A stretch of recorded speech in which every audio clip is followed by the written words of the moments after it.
अजय बाबू अजय बाबू अजय बाबू अजय बाबू आऊंगा मैं तुझे ले जाऊंगा मैं फिल्म दिखाऊंगा मैं सैर कराऊंगा मैं रात को आऊंगा तुझे ले जाऊंगा मैं फिल्म दिखाऊंगा मैं सैर कराऊंगा मैं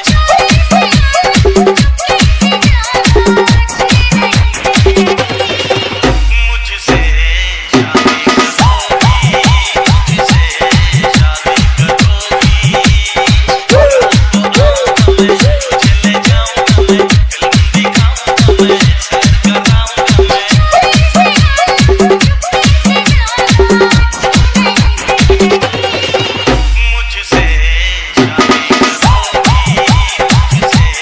शादी करोगी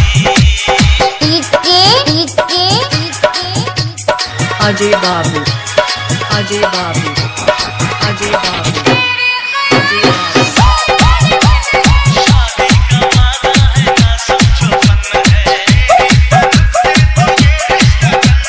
दुनिया की ये जोड़ी दोनों बदन है दुनिया को मैं ऐश कराऊंगा मैं इसको ले जाऊंगा मैं डिनर कराऊंगा मैं मुझसे शादी करोगी मुझसे शादी करोगी अजय बाबू अजय बाबू